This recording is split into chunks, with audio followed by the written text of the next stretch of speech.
Welcome to the Catholic Forge, a conversational podcast where we gather to explore our Catholic faith and discuss how it forms our lives.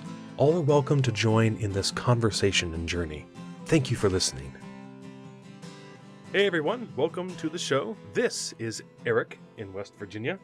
This is John in Illinois and recording in stereo. This is Ben in Kentucky.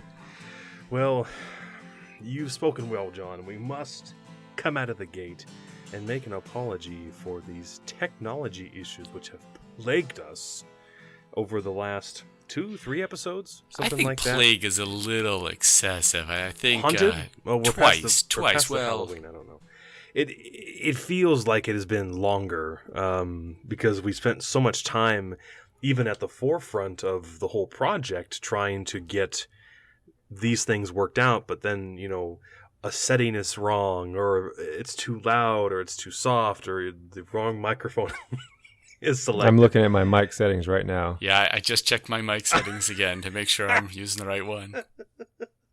Good. Well, we're all set for this episode, and we appreciate your patience as we continue to learn. We're continuing to travel along the curve of technology here, but we're getting better, and we appreciate your patience. For this episode, the power of habits, and I'd like to tell a story. I was 16, so whatever year that was in, and I had just gotten my first car, a 1994 blue Ford Ranger, automatic.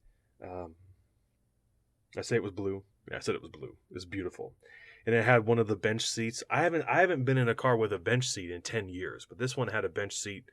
It was awesome. First truck.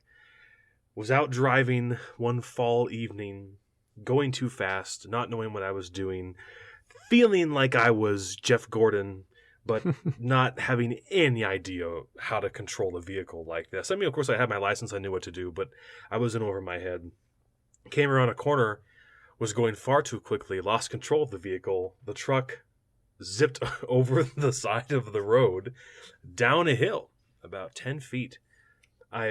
I buried the front of the truck into an oak tree. I was going so fast, if you can see it in your mind's eye, going so fast that the truck hit the tree and spun around it, like I don't even know, like pivoted on the tree, so that when I looked up, when I came to from passing out, and I looked through this spider web of broken glass, I was looking the opposite direction that I was coming. Okay.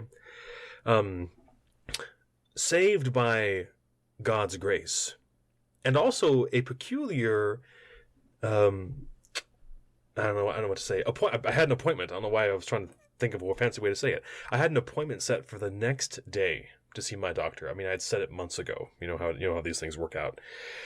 I go in to see the doctor. I tell him about it, and sure enough, everything's fine. Nothing broken. Nothing busted. Some bruising. Just whiplash. And saved because I was wearing a seatbelt.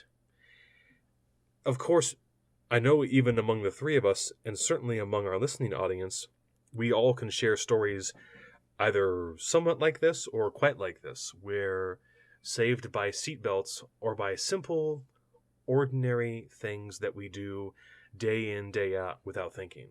And thank goodness I did. Thank goodness when I got in that truck on that fateful fall evening, I had the presence of mind, or the non-presence of mind, to just go through the motion. This habit that I had, and it wasn't even one. Well, I mean, I'll be honest. I mean, it had to be enforced. Like when I was, I don't even remember, how was it in the 80s? Did we even have to? We weren't in booster seats. I don't know. I mean, but having to wear seatbelts, and you learn that from an early age, and then you can't take it for granted, and then you get to the age where it becomes uncomfortable. Oh, anyway, you know how it goes. Trying to put it behind you. Oh my gosh! But that habit, that built-in sense, saved my life. And of course, I also, give praise to God, for the protection of His angels and the prayers of His saints, which, guarded me from. I mean, it would have been death, most certainly. I mean, after we took it to the auto shop, and the guy's like, "How did you walk away from this?" And it was one of the worst accidents he'd ever seen. But I did walk away, thank goodness. because of the power of that habit. And so that's what we're kind of pondering in this episode, the power of habits, and also the struggle and the challenge of habits in our daily lives. My mom was serious about seatbelts. I was more afraid of getting caught without my seatbelt on than I was of having a wreck. I can feel that. Yeah, I can actually remember my babysitter getting in her car and not letting her move until we had our seatbelts on, and they thought we were nuts. Oh my gosh. Of course, this sounds normal to everyone nowadays because we're all so pro seatbelt, but it wasn't always so. Although I won't mind saying, if I can just jump in and say it now, if citizen's arrest was like an easy thing to do, I would arrest everyone who's messing around with their cell phone while they're driving. And we've all been there when you pull up next to someone and I have my cell phone in my hand, listening audience, and they're beep bop boop beep beep bop Facebook, beep bop boop Twitter, beep bop bop Instagram, whatever it is, and they miss the light or something like that. Oh, not that I'm perfect and drive flawlessly and always have my phone put away in the trunk or whatever Oprah said we were supposed to do, but I just cannot abide it. To me, it is. I mean, it's not worse than not wearing a seatbelt, but it's close. You might as well just be living on the front of your vehicle without any protection if you're not going to watch the road. Have your phone in one hand. I can't believe it. Yeah, the other day I was driving down the road and there's a cop driving past me and he's on his phone. He's sitting there talking. I'm like, come on, I want to honk at him, but of course I wouldn't dare do such a thing. At least, I mean, it's a call and it's not like they're visually impaired. I mean, not that the call's that much better, but you know what I mean. When at nighttime when I see these cars go by and it's dark, and you can clearly see that blue glow of a phone, in the cab as they're driving by, and it's like it's dark out. There are deer that just walk around this neighborhood. I saw one last night. It was beautiful, John. I enjoyed it. There it was. And I was like, you would never see it. By the time you looked up from your tweet, it'd be boom. And then it would be in your face, literally. The deer would come through the windshield and be in your mouth. So the power of habits. Yeah. I was wondering about that too, because, like with texting or with putting on a seatbelt, whatever the habit is, where's that moment where it goes from something you think about to something you don't think about, like with seatbelt, we were taught it was a learned behavior. At some point in our lives, we did put thought into putting it on. And I assume with people who text and drive, at some point there was a conscious choice. Like they knew, okay, I'm choosing to text and drive right now. Mm-hmm. But then that after the repetition, and it happens so many times, at some point I have to believe they don't even think about it when they're doing it. It's just automatic. So I'm always really interested in that with habits, of where that line happens, where it gets blurred. Yeah, it's a great point. But, that's where the church calls habits. There are two kinds of habits, of course, where there are the good habits and there are the bad habits. And, of course, the good habits we call the virtues, where at first we struggle to make that choice to do what's right. And then we do it again, and each time we do, it gets a little easier. Mm-hmm. We were hearing a story about Mother Teresa that, she used to pick up people that were laying in their filth and they would smell bad, and how hard it probably was that first time to go out and pick someone up as they were dying.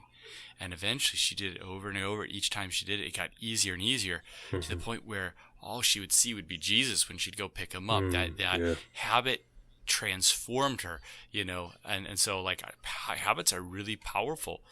Likewise, like with the texting, absolutely. Think about all the bad habits we have that we don't even think about, that we give into. Yeah, and it's rough because the bad ones, I mean, this is kind of the case with everything in life. It's always easier to eat a cheeseburger than a bowl of spinach, And the bad habits are always easier to form because usually they're pleasurable. The forming of them is pleasurable. So there's no work involved. There's no struggle involved. The good ones are, I guess, going against our nature in some ways. So it's, you got to put a lot of thought into forming those good ones. Yeah. Yeah, I think that's a great habit, except for smoking. That's one of those ones that's very displeasurable at first. You have to really work to overcome that.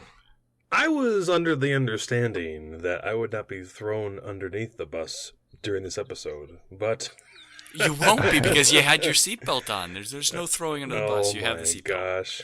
Fair enough. Well, I can speak to smoking as a habit and an addiction because I do smoke, and I know certainly at least so that I can have some corroboration. John has indulged with me. And I thought of you, John, just this last week, because we had the first real honest to God frost. Where you wake up and you're actually not sure if it snowed or not, like that kind of frost. Yeah. Oh yeah. How lovely. And how when we were together in Illinois, that was our commitment, our commendation that we would not begin pipe smoking until the first frost. And I thought, oh, this would be the day we'd start. And so of course, I mean, just like so many of the other more earthen things that we enjoy, imbibing, drinking, smoking, there is a wonderful sort of filial connection there, a fellowship that's shared between those who smoke together, or those who drink together, or those who, do this or that together. I guess even play video games, because video games have gotten a bad rap as being, inherently bad or something like that, along with many other things.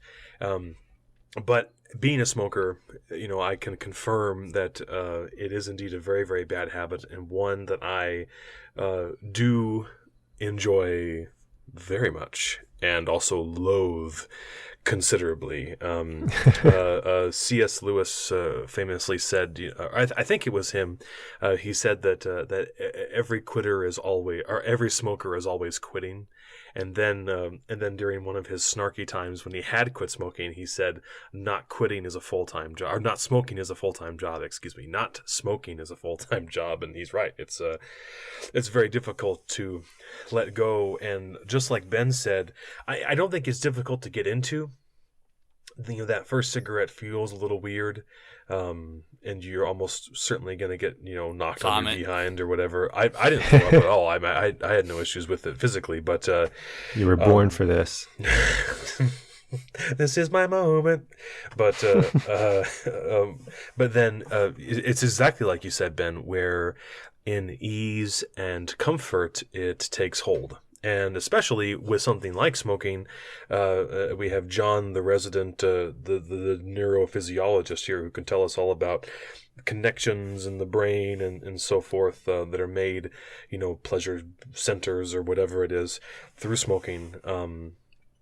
And I mean, I don't care to go on about it much more. There really isn't a whole lot more to say about it. That I love it more than I should, and would find it a great challenge indeed to give it up. But for me, it's like a moniker where I can compare other habits to it. Like, this is how I'm dealing with this. How am I dealing with something over here? Even if it's really something terribly different. And I've tried to piggyback on it. I mentioned before in the prayer episode that when I go out and I have my final cigarette of the day, I always try to have some sort of an evening offering of prayer, of praise to God, something that was especially meaningful to me during the day, or something that happened, or a person I spoke with, or anything, and so whereas smoking is an easy habit to ride on / addiction, even that one solitary prayer in the night can be difficult to conjure, to really have mental focus for. And not justifying the cigarette. Obviously, I don't have to go. I don't have to go outside. That's clear. I can't pray without it. Yeah, now that we've completed the Eric therapy hour in the session in which he explains all of his most deepest weaknesses. Thank you very much. But but that's so. But but if it's that dichotomy that is so challenging when approaching the subject of habits. And we all know that going in, even if we do or do not have considerable habits that take us away from virtue, or if we're really good at it, respectfully speaking, and certainly, maybe we have an hour of adoration at our local, adoration chapel. And it's not easy, but we're locked in, and we've established a pattern, a repetition that allows us to hone in on that, to not perfect it, but you know what I mean, to strengthen that. What's the data? Does anyone have it? Hold on, I don't have it. Ben like does. Ben, do you have that data, like the repetition stuff? Do you have that handy? You mean how long it takes to form a habit? Yeah, that kind of stuff. Well, according to the title of a Sandra Bullock movie, it's 28 days. Our and great I've sources. I've seen that elsewhere too, so Was she in that I think movie it's for real? trustworthy. No. I think so. Okay. I might even be wrong about that. No, Do you I've mean read while that. you were sleeping? I don't know what you. But no, I've Isn't seen it it a several vampire places. movie, 28 Days? Maybe Okay. maybe there's a lot of movies titled that probably. But yeah, Sandra Bullock's in one of them. But no, scientifically, you're right. I think it's different. For the range is actually 21 to 66 days, depending on the person and their temperament, and a lot of factors go into it. But a general average that gets thrown around is 28 days, and you'll see that in a lot of exercise programs, challenges. Have you guys come across the 28-day challenge? Mhm. I've seen a lot of different stuff, whether it's diet related, exercise related, and I just thought, well, that's kind of around 4 weeks. That's why they're doing it. Then I realized in thinking about this that's probably why, because they know if you stick with something for 28 days, you're more likely to continue it. Sure. And that makes a lot of sense because, anytime you've tried, Eric, like with smoking, me with habits, I quit biting my fingernails years ago. You're not going to do it in 2 days or 3 days. That's actually usually the point you give up. So it's kind of amazing that our brains are so resistant that it would take a full 28 days to just even start to put a dent in their normal routine or their normal, kind of trail that they take every day. To really reorder that way of thinking. Yeah, create those new neuron pathways. There it is. And I don't know why I thought to ask you, John, but maybe you have it there in front of you on that same article. What's like the success ratio for New Year's resolutions? Oh yeah, I don't have the Doesn't it exact number. fall off after like 3 days and then 5 days and 7 days, something like that? Yeah, it's extremely. John, do you have exact numbers? I don't have the numbers. No, I have no numbers, but I think anecdotally we can all look at that New Year's thing and see how hard it is to change a habit or to add a habit to our life. How many of us have tried doing a diet, or how many of us tried doing a workout routine, or how many of us have done one of these New Year's resolutions and we don't follow through? We have all the will, but the spirit is willing, but the flesh is weak. Yeah, Sure. I know it's January. I mean, everybody's done by January. Nobody, if anybody goes into February, it's like a minute percentage, But yeah, and you mentioned, John, working out. That was one of the hardest good habits that I formed. Is when Evie was born, I had to switch. I always exercised in the afternoons. One of the hardest things I've ever done is having to train my body to get up at 5:30 and exercise, at a time that I didn't even want to be awake, but actually, No, thank you. yeah, not only be awake, but be awake. Eric doesn't and know be, there is a 5:30. Oh no, I just approach it from the other side, like while you were just haven't sleeping, gone to sleep yet. Sandra Bullock, while you were sleeping, I'm waiting for you to wake up.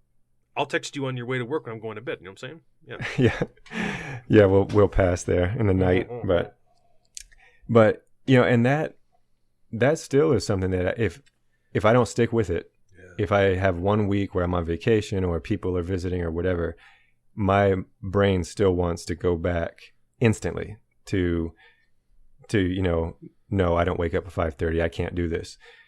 And that repetition is key. I mean, if I stick with it every day, always, even if I don't exercise, if I just still wake up at 5:30, it stays easy, it stays routine, and it's like my body and mind are on the same page. They accept, hey, this is what we do. Yeah.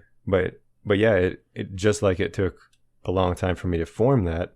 Like I said, I skipped for a little bit, and it's kind of depressing actually, because it can all get thrown away so quickly when you work so hard for it. I think why do a podcast on habits? But if you really spend a little time reflecting on your life, consider how much of your life is run by habits, from simple things as the time you get up to brushing your teeth, to the way you eat, to even your relationships. Whenever I leave my wife or my children, I kiss them, I make a little cross on their foreheads. You know, like there's all these things. The way I drive to work. How many times have you driven to work and you get there, or you're driving somewhere and you're like, did I actually just drive? I don't remember a single moment. Like, so much of our life is in this routine of habits. And so understanding that power to create, to break, and for them to be good or bad is really important, because that's where we take responsibility for the freedom that we have. Is that, what are the habits that I'm going to choose to put into my life, and what are the habits that I'm going to choose to exclude from my life because they are damaging to my relationship with my wife, my children, or my God, you know? So I think it's a really powerful topic that everyone knows about habits, but it's so easy just to kind of gloss over in the regularity of our life. Agreed. There's a sense there, I don't know how to say it. The virtue, seeking the virtue, reaching for it, pursuing it, okay? Thus far we have made mention, we dabbled in prayer a little bit. What is there to encourage habits that encourage the pursuit of virtue? Does that make sense? I feel like I'm talking like a crazy person as I say it. You are. I'm not quite sure where you're going. No, say that again. I think I'm following you, but say that one more time. So habits by themselves, not necessarily virtuous, but they could lead to greater virtue. Well, virtue is the perfection of a habit. Virtue itself is a habit. So when I regularly perform good works that we call a good habit, that's a virtue. So virtue is the healthy side of habit, and vice being the unhealthy side of habit. Okay. I think I had it flipped in my head that I think I had virtue on the end of it, not necessarily at the beginning, but it's that possession of virtue in the first place that allows us to do a good habit, to have a good habit in the first place. Is that what you're saying? Am I wrong again? The way I would articulate it would be is that you don't possess virtue first. You possess your free will, and you choose to direct it, focus it on an action, and you make a choice to follow through. So Ben's exercising, or daily prayer, or saying I love you, your wife. You make a choice to start doing that, and then you pursue it even when it's difficult, to the point where it becomes natural. It actually becomes part of the fiber of your being, and that's when we would call it as virtue. It is something that we have a natural disposition to do the good because of the work that we put into it in the beginning. So doing what's right becomes easy. Yeah, and I think the lesson we can learn from even our bad habits, whether it's smoking or I've got, and this isn't detrimental, most people would laugh, and this kind of opens up a different topic that I'll put on hold, but I'm addicted to chocolate chips. We get the good Ghirardelli dark chocolate chips. My boy, Ghirardelli. We get a Sam's Club bag of them. They're always in the house. Oh, no. Where have they been when I come over? Where are the chips at? They're all gone. They're in your stomach. He's holding out. They're locked away from me, yeah. But I go for those the way a smoker goes for their cigarettes. I will go for them sometimes first thing in the morning. My excuse is give me a little sugar for my exercise, get some energy going. But at least. But anyway, yeah, so that power, and like I said, that's a pretty neutral. That's not going to kill me anytime soon or at all. But to look at that power and that programming and think, wow, if I could tap into that same programming, but put it to the use of good, like John's talking about virtues and prayer and whatever.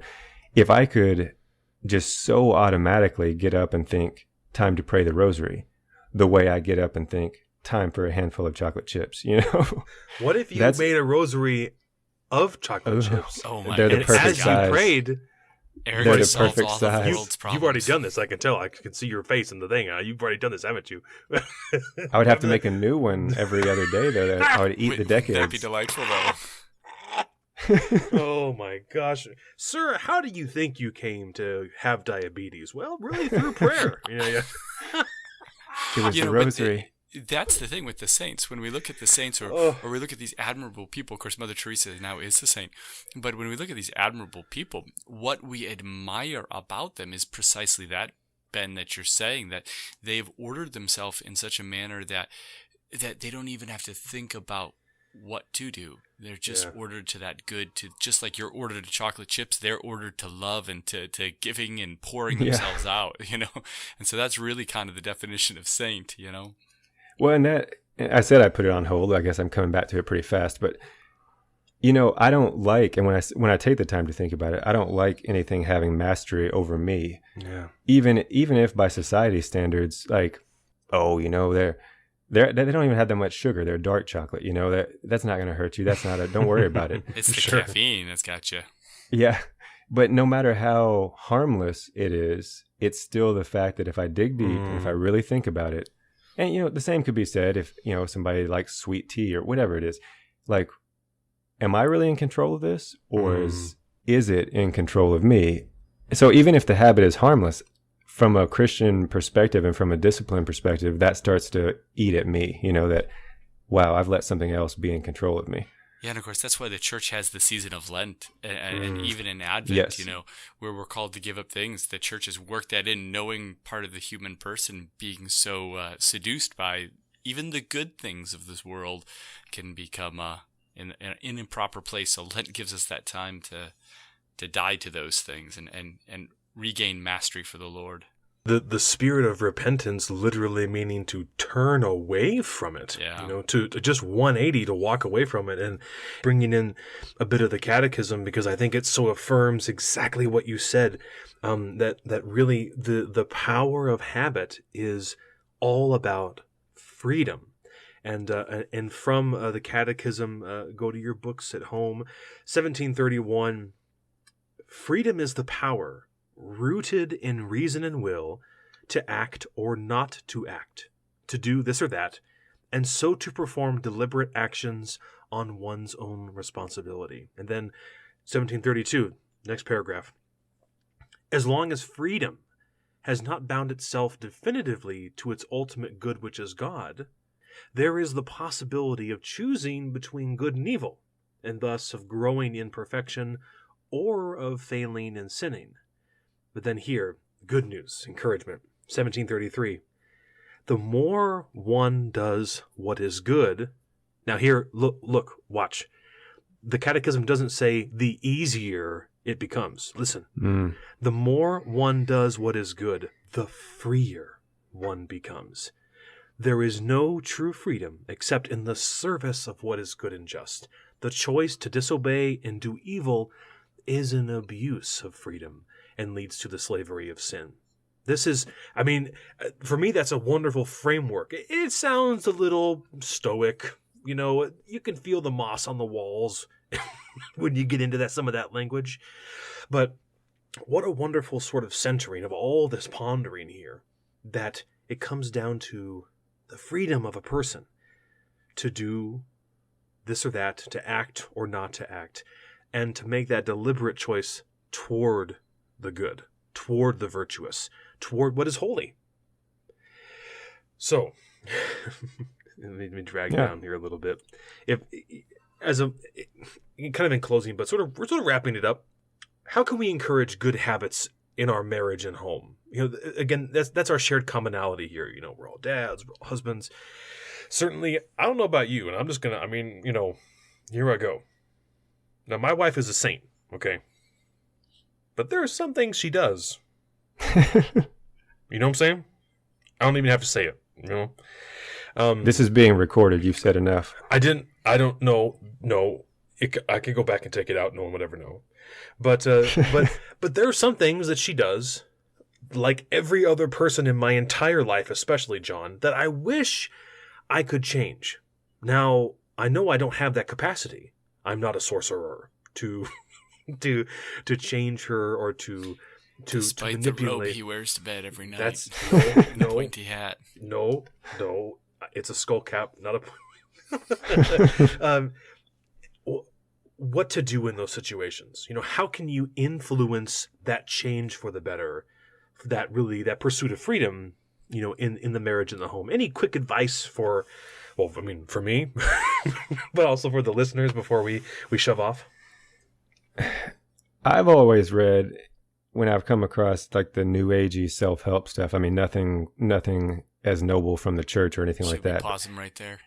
It's they always say that, wanting to change another person is kind of a fool's errand, that if you want change, you change yourself the way that you need to be changed, and that if it's in the right direction, that the best you can hope for is the people around you will follow. They'll see your example and they'll follow. And it's the age-old wisdom that your example is more important than your words. And yeah, I mean, I don't know, that's off the top of my head. Sure. On the spot, that's one thing that comes to mind.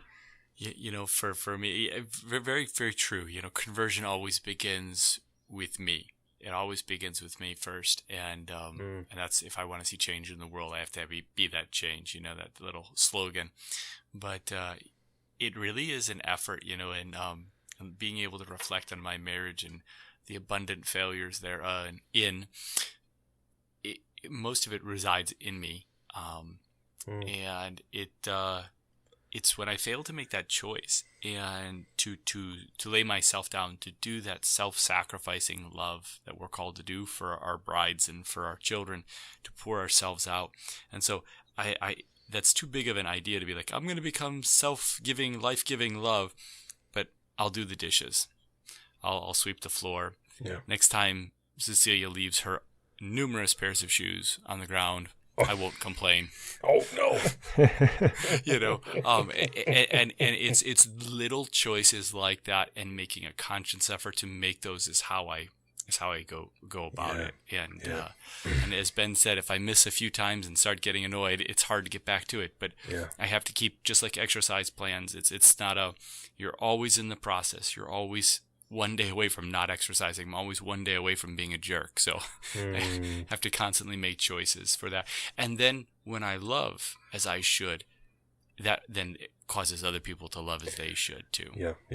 Ben? Yeah, and depending on the good habit, with that being said about exercise, obviously if it's going to disrupt the family routine or be a big change, everything we just said is true, that it starts with us, change yourself first. But like when I started getting up at 5:30 to work out, that's not something that I was just going to keep to myself and then surprise Alice hears the alarm go off at 5:30. That was something, I did have to kind of bring her in on, like, hey, I'm going to probably make this big lifestyle change. Things are going to look a little different in the mornings, so that obviously required a little bit of talk. But I think the thing, it for your rugged good looks that you gained from it. That's right. She knew what she was getting out of the deal. Yeah. That's a wonderful sentiment, though. We have spoken almost exclusively of this whole topic as if we are on an island, but we have confounded ourselves because we can involve other people. The one time I tried to quit failed, but I was trying to only smoke between noon and midnight. So I would have someone take my cigarettes, away at midnight and then not give them back to me until noon. That way I couldn't smoke, and it was helpful. And then I was like, nope, we're done with this. but this was certainly in the home to bring someone in, to say, hey, oh yeah, I don't need you to wake me up at 5:30, but if you hear my alarm clock go off and I'm just snoozing it, just give me give me that nudge. Yeah. For me, one thing that I don't mind saying it, like I really desire that we use manners better in our home. Please and thank you always. And I think I don't know about you, but with Tori, sometimes I just leave the please off for no reason at all. It just it's like a command, and I'm like, I don't want to do that. Like, I just want to say please. Oh yeah. Daniel's on the stairs about to fall to his death. Would you retrieve him, please? Maybe